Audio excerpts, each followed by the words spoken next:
Hello દોસ્તો, કેમ છો? મજામાં ને? ઇન્ડોવાઇસમાં એકવાર ફરીથી આપ સૌનું સ્વાગત છે. સૌથી પહેલાં તો આપ સૌને સ્વતંત્રતા દિવસની હાર્દિક શુભકામનાઓ. ભારતે પોતાની આઝાદીના 73 વર્ષ પૂરા કર્યા છે અને આ આપણો 74મો સ્વતંત્રતા દિવસ છે. તો આ જ અવસર ઉપર હું તમને શુભેચ્છા આપું છું કે આવનારા ભવિષ્યમાં, ખૂબ જ નજીકના ભવિષ્યમાં, તમે આઈએએસ, ડેપ્યુટી કલેક્ટર જેવી પોસ્ટ ઉપર પહોંચી આ દેશના વિકાસમાં તમારું સારું એવું યોગદાન આપો. તમારા પરિવાર, તમારા શહેર, તમારા ગામ, તમારા રાજ્ય અને દેશનું નામ રોશન કરો, એવી મારી આપ સૌને શુભકામનાઓ છે. તો આ જ વેલ વિશિસ સાથે આજે આપણે ડિસ્કશનની શરૂઆત કરીએ. તો આજનો પહેલો આર્ટિકલ સાર્થકના બારામાં છે. જીપીએસસી માટે આ આર્ટિકલ ખૂબ જ ઇમ્પોર્ટન્ટ છે, યાદ રાખજો. તો આ સાર્થક અત્યારે ન્યૂઝમાં છે. તો એક ફેક્ટ પહેલાં તો એ જાણી લો કે આ સાર્થક છે શું. તો આ ઇન્ડિયન કોસ્ટગાર્ડનું ઓફશોર પેટ્રોલ વેસલ છે. યાદ રાખવાનું છે, ખૂબ જ ઇમ્પોર્ટન્ટ છે. સાર્થક શું છે? ઇન્ડિયન કોસ્ટગાર્ડનું ઓફશોર પેટ્રોલ વેસલ છે. અને અત્યારે ન્યૂઝમાં કેમ છે? તો જો આજથી થોડા દિવસ પહેલાં આ ઓફશોર પેટ્રોલ વેસલને ઇન્ડક્ટ કરવામાં આવ્યું હતું, પરંતુ એનું જે ઓફિશિયલ નામ છે તો હવે રાખવામાં આવ્યું છે. જે નામ છે તે સાર્થક છે. તો તમને ખબર પડી ગઈ કે સાર્થક છે તો ઇન્ડિયન કોસ્ટગાર્ડનું ઓફશોર પેટ્રોલ વેસલ છે. અને જો થોડી વધારે પડતી આપણે ઇન્ફોર્મેશન યુપીએસસી માટે લઈએ તો આપણી ઇન્ડિયાની જે મેરીટાઈમ સિક્યોરિટી છે તો તેને એન્હેન્સ કરવા માટે જે ઇન્ડિયન કોસ્ટગાર્ડ છે તો એને 5 જેટલા ઓફશોર પેટ્રોલ વેસલ આપવાના છે. અને 5 જેટલા ઓફશોર પેટ્રોલ વેસલમાંથી 4 તો ઓલરેડી ડિપ્લોય થઈ, કહેવાય ને કે આપી દીધા છે ઇન્ડિયન કોસ્ટગાર્ડને. અને ચોથું કયું છે? તો સાર્થક છે. સમજી ગયા? હવે આ સાર્થક નામનું જે ઓફશોર પેટ્રોલ વેસલ છે તો એને કોના દ્વારા ડિઝાઇન એન્ડ બિલ્ડ કરવામાં આવ્યું છે? તો ગોવા શિપયાર્ડ લિમિટેડ. આ ખાસ નોટ ડાઉન કરજો, ગોવા શિપયાર્ડ લિમિટેડ દ્વારા આને ડિઝાઇન એન્ડ બિલ્ડ કરવામાં આવ્યું છે. અને આ ઇન્ડિજિનિયસલી ડિઝાઇન એન્ડ બિલ્ડ છે, એટલે કે ઇન્ડિયાએ કોઈ ફોરેન કન્ટ્રીનો સપોર્ટ અહીંયા લીધો નથી. તો આ પણ તમારે યાદ રાખવાનું છે. ઇન્ડિજિનિયસનો મતલબ શું થાય? કે આને ડિઝાઇન એન્ડ બિલ્ડ કરવા માટે ભારતની કંપનીએ ખુદ જ આને ડિઝાઇન એન્ડ બિલ્ડ કર્યું છે. કોઈ પણ ફોરેનની કંપનીનો આપણે કહેવાય ને કે સપોર્ટ લીધો નથી. તો આ પણ જીપીએસસી તમને પૂછી શકે છે કે ભાઈ ઇન્ડિયાએ આને ઇન્ડિજિનિયસલી બિલ્ડ નથી કર્યું, કોઈ ફોરેન કન્ટ્રીનો સપોર્ટ લીધો છે. તો એ સ્ટેટમેન્ટ કેવું હશે? રોંગ હશે. હવે આમાં કયા કયા પ્રકારની ફેસિલિટી હશે? તો જો આમાં state of the art navigation અને કમ્યુનિકેશનની ફેસિલિટી હશે, એના સિવાય સેન્સર્સ હશે અને મશીનરી હશે. તો આ ટેકનોલોજીકલી ખૂબ જ એડવાન્સ છે. અને આની અંદર ટ્વિન એન્જિન હેલિકોપ્ટરને કેરી કરી શકાશે. એના સિવાય 4 જેટલી જે સ્પીડ બોટ છે તો એને પણ અહીંયા કેરી કરી શકાશે. એના સિવાય કહેવાય ને કે સર્ચ એન્ડ રેસ્ક્યુ ઓપરેશન. તો આ બધી ફેસિલિટી પૂરી પાડશે ઓફશોર પેટ્રોલ વેસલ. આ ઓફશોર પેટ્રોલ વેસલનો મેઇનલી મકસદ જ એવાય કે જે મેરીટાઈમ આપણી સિક્યોરિટી વધારવા માટે, માની લો કે પેટ્રોલિંગ કરવું છે, કોઈ સર્ચ એન્ડ રેસ્ક્યુ ઓપરેશન કરવું છે, તો એની માટે આ શિપ જેવું કાર્ય કરે છે. તો અમે તમને બેઝિક ઇન્ફોર્મેશન સાર્થક વિશે આપી છે. સાર્થક નામના એક ભાઈ આપણા ગ્રુપની અંદર મેમ્બર પણ છે અને યુટ્યુબમાં કમેન્ટ બોક્સમાં ડેલી એવો સારા એવા આન્સર પણ આપે છે. અને કહેવાય ને કે એક અલગ ઇન્ફોર્મેશન પણ એમને ક્યારેક ક્યારેક આપતા હોય છે. તો એમના નામ સાથે પણ તમે લિંક કરીને આ જે ઓફશોર પેટ્રોલ વેસલ છે તો એને યાદ રાખી શકો છો. તો આ બેઝિક ઇન્ફોર્મેશન મેં તમે આપી છે. હવે જો આ ડિફેન્સ સેક્ટર અત્યારે ન્યૂઝમાં છે ને, તો આની સાથે જ હું લિંક કરીને તમને એક ક્વેશ્ચન પૂછું છું કે પ્રોજેક્ટ 75, જેને આપણે શોર્ટમાં P75 કહીએ છીએ, તો આ પ્રોજેક્ટ 75 શું છે? આને ઇન્ડિયાએ શાની માટે શરૂ કર્યું છે? અને આ પ્રોજેક્ટ 75 માટે આમાં ઇન્ડિયાએ કઈ કન્ટ્રી સાથે કોલાબરેશન કર્યું છે? તો આ વિડીયોના કમેન્ટ બોક્સમાં તમે આના વિશે થોડી ડિટેલમાં આન્સર આપશો તો વધારે સારું લાગશે. 2017થી કન્ટિન્યુઅસલી આ પ્રોજેક્ટ છે તો ન્યૂઝમાં રહે છે. જે પણ લોકો ધ હિન્દુ, ઇન્ડિયન એક્સપ્રેસથી અપડેટમાં હશે અથવા તો જેણે રિસન્ટલી તૈયારી શરૂ કરી હોય તો તમે લોકો ગૂગલમાં જઈને પણ આન્સર આપી શકો છો. મને ક્યારે પણ કોઈ વ્યક્તિ જોઈને આન્સર આપે એમાં પ્રોબ્લેમ નથી, પરંતુ આન્સર ના આપે એમાં પ્રોબ્લેમ છે. તો દરેક લોકો આન્સર આપવાનો પ્રયત્ન કરો એવી મારી આપને રિક્વેસ્ટ છે. ના આન્સર આપો તો કોઈ વધારે ફરક નથી પડતો, તમને જ નુકસાન થશે. પણ મારો કહેવાનો મતલબ એટલો છે કે થોડો આન્સર આપશો, પાર્ટિસિપેટ કરશો તો વધારે સારું લાગશે. હવે જો નેક્સ્ટ આર્ટિકલ છે તો તે આફ્રિકન સ્વાઇન ફીવરના બારામાં છે. યુપીએસસી અને સ્પીપા માટે આ 5 સ્ટાર આર્ટિકલ છે. જીપીએસસીમાં પ્રિલિમમાં આવી શકે છે. કારણ કે તમે જોયું હશે કે જે 2019નું પેપર હતું ને એમાં પણ યુપીએસસી કદાચ જે કેસાનોર ફોરેસ્ટ ડિસીઝ છે, જેને આપણે મંકી ફીવર કહે છે, તો એના વિશે ક્વેશ્ચન પૂછેલો હતો. તો હું પણ આજે તમને એ ક્વેશ્ચન પૂછવાનો છું. એના પહેલાં હું તમને આફ્રિકન સ્વાઇન ફીવર વિશે થોડી ઇન્ફોર્મેશન આપી દઈશ. તો જો આફ્રિકન સ્વાઇન ફીવર અત્યારે ન્યૂઝમાં કેમ છે? તો ફેબ્રુઆરી મહિનામાં, આ વર્ષે ફેબ્રુઆરી મહિનામાં જે આસામ છે ને, તો ત્યાં આફ્રિકન સ્વાઇન ફીવર જે છે તો તે સ્પ્રેડ થયો હતો. અને અત્યારે ત્યાંથી આ જે આફ્રિકન સ્વાઇન ફીવર છે તો એ ધીરે ધીરે મેઘાલય સુધી પહોંચી ગયો છે. યાદ રાખવાનું છે, ખૂબ જ ઇમ્પોર્ટન્ટ છે. અહીંયાથી ડાયરેક્ટ ક્વેશ્ચન બનશે યુપીએસસીમાં, ઠીક છે?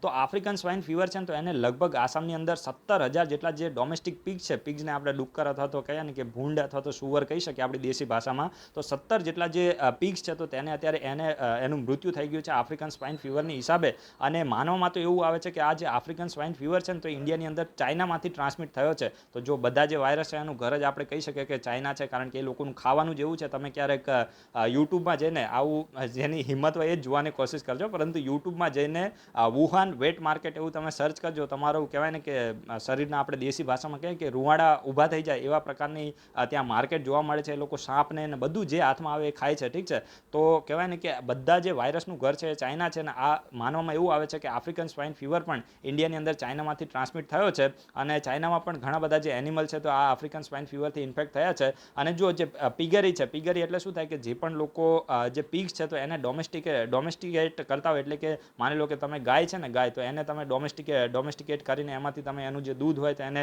ડેરીમાં વેચો ને એ બધું એક્ટિવિટી થતી હોય. તો એવી જ રીતે જે નોર્થ ઇસ્ટર્ન ઇન્ડિયા છે, નોર્થ ઇસ્ટર્ન ઇન્ડિયા, તો એમાં લોકો શું કરે છે કે જે પિગ્સ છે તો એને ડોમેસ્ટિકેટ કરે છે. અને આ એક લાઇવલીહુડ માટેનો સારો એવો સોર્સ છે. અને લગભગ અહીંયા 8,000 કરોડ રૂપિયાનું જે ટર્નઓવર છે તો એ જોવા મળે છે. કારણ કે જે પોર્કનો મતલબ શું થાય કે જે પીગ હોય એનું માંસ હોય ને એને આપણે પોર્ક કહીએ છીએ. તો એ પોર્કની અહીંયા ખૂબ જ નોર્થ ઇસ્ટર્ન ઇન્ડિયામાં ડિમાન્ડ છે. અને એટલા માટે લોકો શું કરે છે કે જે પિગ્સ છે તો એને ડોમેસ્ટિકેટ કરે છે.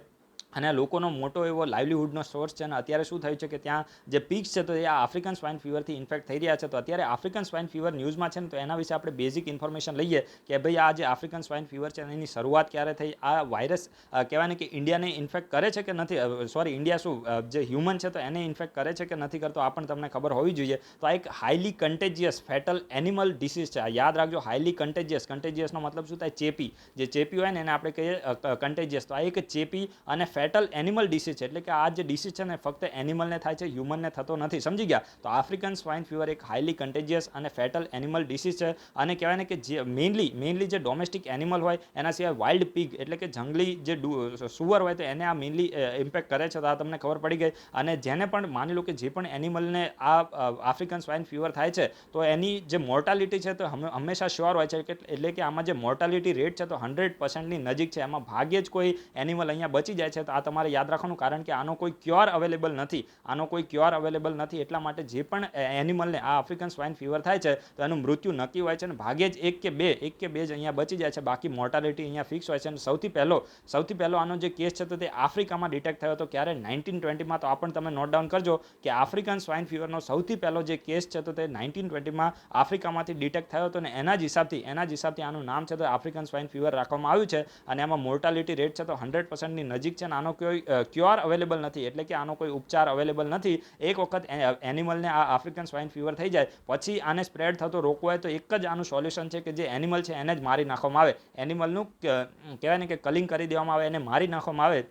તો આ જ એનો એકમાત્ર ઉપચાર છે. બાકી એનો કોઈ ક્યોર અવેલેબલ નથી. અને આ એનિમલથી એનિમલમાં ટ્રાન્સમિટ થાય છે. હ્યુમન માટે આ કોઈ કહેવાય ને કે રિસ્ક નથી, કારણ કે હ્યુમનમાં ટ્રાન્સમિટ થતો નથી. યાદ રાખવાનું છે, એક એનિમલમાંથી બીજા એનિમલમાં ટ્રાન્સમિટ થાય છે, એટલે કે હ્યુમનની અંદર આ ટ્રાન્સમિટ થતો નથી. તો આ પણ તમને ખબર હોવી જોઈએ. જેમ જે આ COVID-19 છે ને, COVID-19, તો એ શું થયું છે કે એનિમલમાંથી હ્યુમનમાં ટ્રાન્સમિટ થયો છે. ઠીક છે, પણ આવી રીતે જે આફ્રિકન સ્વાઇન ફીવર છે તો હ્યુમન માટે કોઈ રિસ્ક કહેવાય ને કે ખતરાની વાત નથી, કારણ કે ફક્ત એનિમલમાંથી એનિમલમાં ટ્રાન્સમિટ થાય છે, હ્યુમનમાં ટ્રાન્સમિટ થતો નથી. તો આ એક કહેવાય ને કે એક આપણી માટે સંતોષની વાત છે, એક શાંતિની વાત છે કે ભાઈ આ નવો કોઈ વાયરસ આવ્યો નથી. ઠીક છે, અત્યારે જે કોવિડ છે ને તો એ ખૂબ જ રિસ્કી છે, કારણ કે હ્યુમન ટુ હ્યુમન એનું ટ્રાન્સમિશન થાય છે. પરંતુ આ આફ્રિકન સ્વાઇન ફીવર છે તો ફક્ત એનિમલથી એનિમલમાં ટ્રાન્સમિટ થાય છે. વારે ઘડે હું બોલું છું, કારણ કે એક્ઝામ માટે અહીંયાથી સ્ટેટમેન્ટ બનશે. તો આ તમારે યાદ રાખવાનું છે. આનો કોઈ ક્યોર અવેલેબલ નથી, આ પણ તમે નોટ ડાઉન કરજો. હવે તમે અહીંયા એક વસ્તુ નોટ કરી હશે કે ભાઈ આ આફ્રિકામાં સૌથી પહેલાં 1920માં ઓરિજિનેટ થયો તો આનું નામ આફ્રિકન સ્વાઇન ફીવર રાખ્યું. તો અત્યારનો જે COVID-19 છે, COVID-19 તો આ તો ડિસીઝનું નામ છે, પણ જે વાયરસનું નામ છે એ SARS-CoV-2 છે. SARS-CoV-2 છે, SARS-CoV-2 છે. ઠીક છે. તો આ SARS-CoV-2 છે ને તો એ ચાઇનાના વુહાનમાં સૌથી પહેલાં આનો કેસ જોવા મળે છે. પણ WHO શું કર્યું છે, WHO આનું નામ વુહાન વાયરસ નથી રાખ્યું કે ચાઇના વાયરસ રાખ્યું નથી.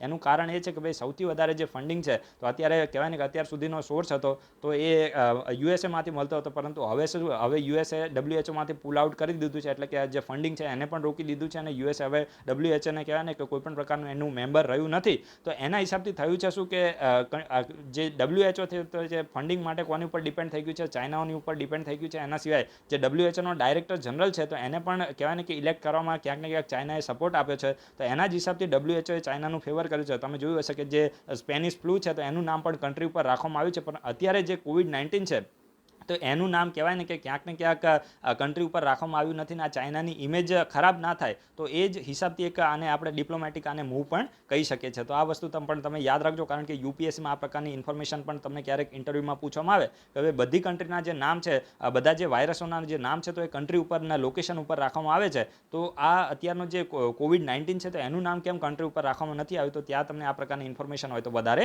સારું રહેશે. ઠીક છે, તો આપણે બેઝિક ઇન્ફોર્મેશન અત્યારે લીધી આફ્રિકન સ્વાઇન ફીવરના બારામાં. હવે જો અત્યારે આ પ્રકારના સ્વાઇન ફીવર ને વાયરસ ને એ બધું ન્યૂઝમાં છે તો હું તમને ક્વેશ્ચન પૂછી લઉં કે મંકી ફીવર આજથી થોડા દિવસ પહેલાં ન્યૂઝમાં હતો, તો એનું બીજું નામ ક્યાસાનોર ફોરેસ્ટ ડિસીઝ પણ છે, ક્યાસાનોર ફોરેસ્ટ ડિસીઝ. તો આ વિડીયોના કમેન્ટ બોક્સમાં કહેવાનું છે કે ઇન્ડિયાના કયા સ્ટેટમાં આ મંકી ફીવર જોવા મળે છે અને આ એક જ સ્ટેટમાં ઇન્ડિજિનિયસ છે, બીજા કોઈ સ્ટેટમાં નથી. તો એ પણ તમારે કહેવાનું છે કે આજે મંકી ફીવરનો પહેલો કેસ ક્યારે જોવા મળ્યો હતો અને એનું કોઈ ઉપચાર અવેલેબલ છે કે નહીં. તો આ કહેશો તો તમારે વધારે સારું, કારણ કે જીપીએસસી ઓલરેડી આના વિશે ક્વેશ્ચન પૂછેલો છે, એટલા માટે તમારી માટે ખૂબ જ ઇમ્પોર્ટન્ટ થઈ જાય છે. એના પછી જે નેક્સ્ટ આર્ટિકલ છે તો તે યુએઈ અને ઇઝરાયલના રિલેશનના બારામાં છે. તો જો અત્યારે ન્યૂઝ શું છે કે યુએઈ અને ઇઝરાયલે પોતાના જે ડિપ્લોમેટિક રિલેશન છે તો તેને ઓફિશિયલી શરૂ કરી દીધા છે. અને આના વિશેની જે ઇન્ફોર્મેશન છે તો આપણે યુએસએના પ્રેસિડેન્ટ ડોનાલ્ડ ટ્રમ્પે આપી છે.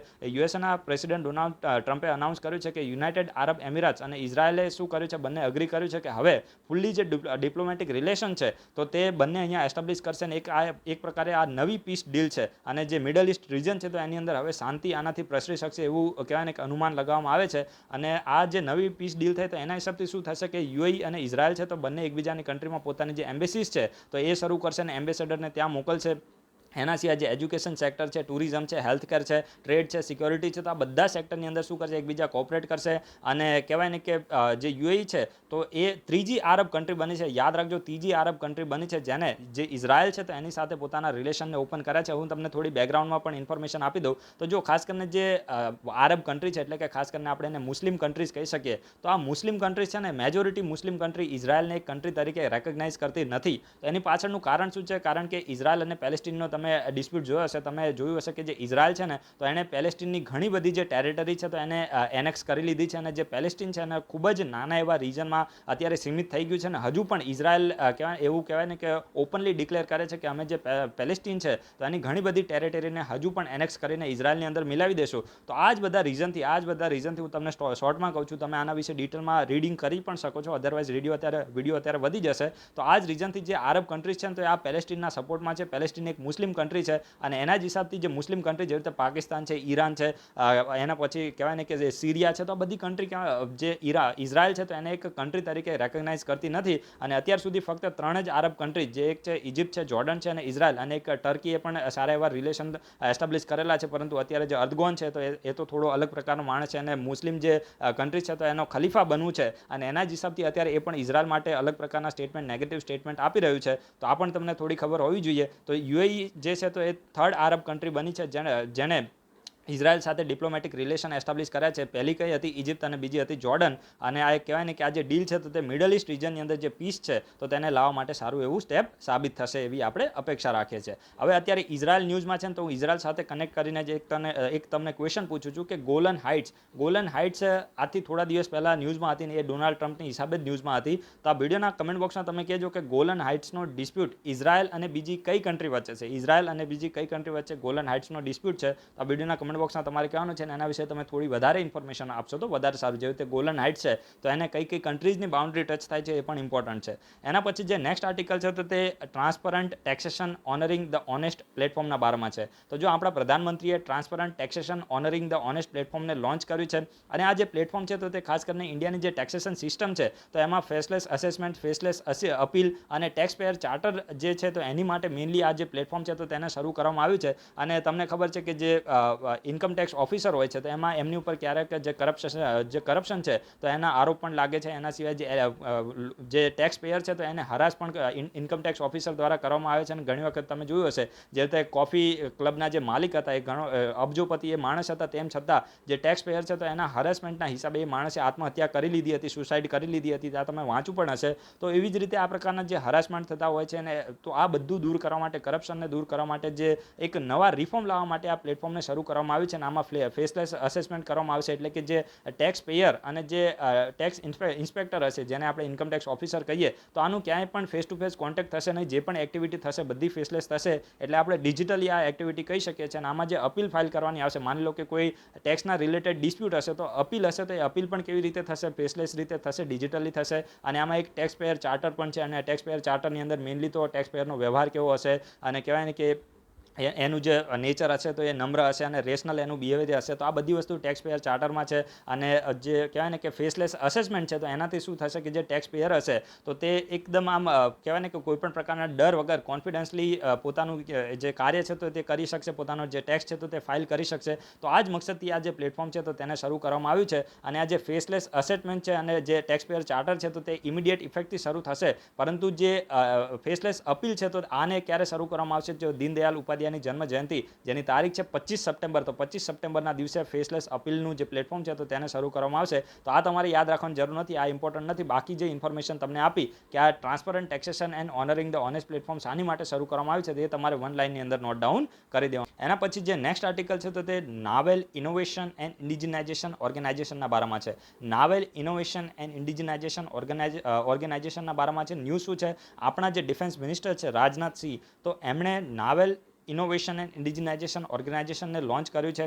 હવે જો મેઇનલી તો આ જે નાવેલ ઇનોવેશન એન્ડ ઇન્ડિજિનાઇઝેશન ઓર્ગેનાઇઝેશન છે તો આનું મેઇનલી કાર્ય શું છે, તો આ એક પ્રકારે એક પ્લેટફોર્મ છે જે એન્ડ યુઝર્સ હશે, તો એને જે એકેડેમિયા છે, ઇન્ડસ્ટ્રીઝ છે, તો એની સાથે શું કરશે, એમની વચ્ચે ઇન્ટરેક્શન વધે. તો એ માટે આ પ્લેટફોર્મને શરૂ કરવામાં આવ્યું છે, જેથી કરીને આપણું જે ડિફેન્સ સેક્ટર છે તો એની અંદર શું થાય, ઇનોવેશન વધે. અને ઇન્ડિજિનાઇઝેશન એટલે કે કહેવાય ને કે ભારતની ટેકનોલોજી આપણા ડિફેન્સ સેક્ટરમાં આવે અને ઇન્ડિયા છે તો એ ડિફેન્સ સેક્ટરની અંદર સેલ્ફ રિલાયન્ટ એટલે કે આત્મનિર્ભર બને. તો આ જ મકસદથી આ જે પ્લેટફોર્મ છે તો એને શરૂ કરવામાં આવ્યું છે. એક પ્રકારે ઇન્ટરેક્શનનું પ્લેટફોર્મ છે, કોની વચ્ચે, એકેડેમિયા, ઇન્ડસ્ટ્રી અને એન્ડ યુઝર્સ વચ્ચે ઇન્ટરેક્શનનું આ પ્લેટફોર્મ છે. તો આ તમારે યાદ રાખવાનું છે. અને આપણી જે ડ્રાફ્ટ ડિફેન્સ એક્વિઝિશન પોલિસી, જો આ ડ્રાફ્ટ ડિફેન્સ એક્વિઝિશન પોલિસી ગયા મહિને જ આને લોન્ચ કરવામાં આવી છે, રોલ આઉટ કરવામાં આવી છે. હજુ આ ડ્રાફ્ટ છે એટલે કે ફાઇનલ નથી, આ પણ તમારે યાદ રાખવાનું છે.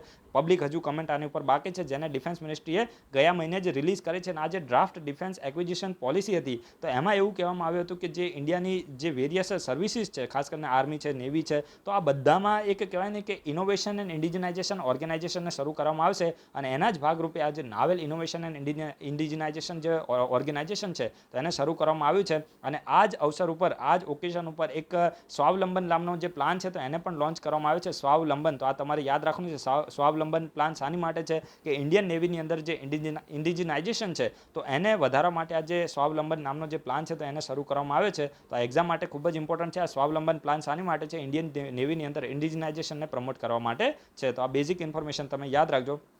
એના પછી જે નેક્સ્ટ આર્ટિકલ છે તો તે Union Home Minister Medal for Excellence in ઇન્વેસ્ટિગેશનના બારામાં છે. Union Home Minister Medal for Excellence in Investigation. હવે આ 2020ના જે આ અવોર્ડ છે તો તે અનાઉન્સ થયો છે અને લગભગ 121 જેટલા પોલીસ પર્સનલને આ અવોર્ડ છે તે આપવામાં આવ્યો છે. અને આ અવોર્ડને ક્યારે શરૂ કરવામાં આવ્યો તો યાદ રાખજો, 2018માં આ જે અવોર્ડ છે તો એને શરૂ કરવામાં આવ્યો હતો. અને મેઇનલી આનો મકસદ શું છે કે જે ઇન્વેસ્ટિગેશન સેક્ટર છે તો એની અંદર જે પ્રોફેશનલ સ્ટાન્ડર્ડ છે તો એને પ્રમોટ કરવા. એના સિવાય જે પણ ઓફિસર્સ, જે પણ પોલીસ ઓફિસર્સ સારી એવી ઇન્વેસ્ટિગેશનની પ્રોસેસ કરી રહ્યા છે તો એમનું કહેવાય ને કે જે એક્સલન્સ છે તો એને રેકગ્નાઇઝ કરવું. સમજી ગયા? એટલે કે કોઈ પણ પોલીસ ઓફિસર સારું એવું ઇન્વેસ્ટિગેશન કરી રહ્યા છે તો એમનું જે આ સેક્ટરની અંદર એક્સલન્સ છે તો એને રેકગ્નાઇઝ કરવા માટે આ જે અવોર્ડ છે તો તે 2018માં શરૂ કરવામાં આવ્યા છે. અને કયા સ્ટેટના કેટલા પોલીસ ઓફિસરને અવોર્ડ આપવામાં આવે બધી ફાલતુ ઇન્ફોર્મેશન છે. જીપીએસસી, યુપીએસસી ક્યારે આવું પૂછતી નથી, પણ એટલું પણ તમે યાદ રાખજો કે લગભગ આ વર્ષે 21 જેટલી વુમન ઓફિસરને પણ આ જે અવોર્ડ છે તો એ મળ્યા છે. તમે નોટ ડાઉન ના કરતા ફક્ત એટલું જ લખજો કે ભાઈ આ અવોર્ડ છે એને શાની માટે શરૂ કરવામાં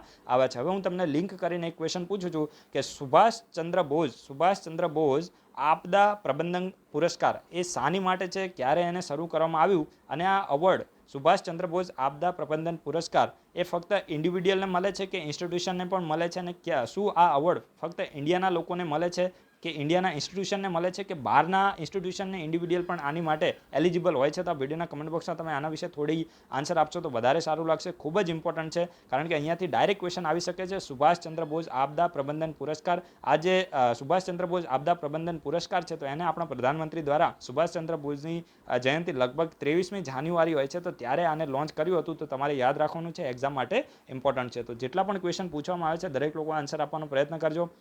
અને જો ક્યારેક ક્યારેક આપણે વિડીયો લાઈવ રેકોર્ડ કરીએ છીએ, ક્યારેય એડિટિંગ કરતા નથી. તમને એક વસ્તુ હું કહી દઉં કે અમુક લોકો 10 મિનિટનો વિડીયો એમાં 4 કલાકનું એડિટિંગ કરે છે. તમે ધ્રુવ રાઠીનું નામ સાંભળ્યું હશે. આપણે કોઈને ક્રિટિસાઇઝ કરતા નથી, પણ મેં પર્સનલી સાંભળેલું છે કે એક 10 મિનિટનો વિડીયો 4 કલાક એડિટિંગ થાય છે, પરંતુ હું 30 મિનિટના વિડીયોમાં 1 સેકન્ડનું પણ એડિટિંગ કરતો નથી. તો ક્યારેક સ્લીપ ઓફ ટંગ થાય, કારણ કે એવો બધો ટાઈમ પણ હોતો નથી. ક્યારેક સ્લીપ ઓફ ટંગ થાય તો તમે એ બધી વસ્તુને ઇગ્નોર કરો. જે વસ્તુ કામની છે એના ઉપર ફોકસ કરો. આપણું હ્યુમન માઇન્ડ કેવું હોય કે જે ભૂલો થાય ને એના ઉપર આપણું ફોકસ વધારે જતું હોય છે, અને જે પોઝિટિવ વસ્તુ હોય છે એને આપણે ક્યાંક ને ક્યાંક ઇગ્નોર કરતા હોઈએ છીએ. તો મારી તમને બધાને રિક્વેસ્ટ છે કે આપણો વિડીયો લાઈવ હોય છે, અને આપણે એક પ્રોફેશનલ સ્પીકર નથી. આ મેં તમને પહેલાં પણ કીધું છે, કારણ કે આજથી 1-2 દિવસ પહેલાં કોઈની કમેન્ટ આવી હતી કે તમારે સ્લીપ ઓફ ટંગ થાય છે. તો સ્લીપ ઓફ ટંગ તો હવે હ્યુમન છે, આપણે નેચરલી છે, ઠીક છે, તો એ પોસિબલ છે. તો તમારે શું કરવાનું, એ વસ્તુને ઇગ્નોર કરવાની. અને જે વસ્તુ તમારી માટે, જો અહીંયા 95% મારી સ્લીપ ઓફ ટંગ થતી નથી અને 5% થઈ જાય, તો એ 5%ને તમારે ઇગ્નોર કરવાની, 95 ઉપર ફોકસ કરવાનો. કારણ કે ક્વેશ્ચન 95 ઉપરથી આવશે, 5 ઉપરથી નહીં આવે. તો તમારે થોડું સ્માર્ટ બનવાનું છે. ને અમુક વસ્તુ શું થાય કે ધીરે ધીરે, હવે આપણે આ ફિલ્ડની અંદર થોડા નવા છીએ. ભલે હું લગભગ 3 વર્ષથી ટીચિંગ સાથે જોડાયેલો છું, પરંતુ અત્યાર સુધી હું હિન્દીમાં વિડીયો બનાવતો હતો. અને અત્યારે મેં હિન્દીમાંથી કહેવાય ને કે ટ્રાન્સફર કરીને અત્યારે ગુજરાતીમાં આવ્યો છું. તો અત્યારે મારે શું થાય છે, ઇંગ્લિશમાંથી હિન્દીમાં જાય છે, અને પછી ગુજરાતીમાં અમુક વર્ડ આવે છે. તો એટલા માટે થોડી ભૂલ બની શકે છે. તો તમારે શું કરવાનું, એ વસ્તુને અવોઇડ કરવાની, આટલી મારી તમને રિક્વેસ્ટ છે. અદરવાઇઝ આપણે વધારે તો કશું કહેતા નથી. જો તમને થોડું વધારે પડતું એવું લાગતું હોય તો તમે વિડીયોને ડિસલાઇક પણ કરી શકો છો. એવું આપણે કંઈ ફરક પડતો નથી. So guys, thanks for watching. તમારા બધાનો દિવસ શુભ જાય.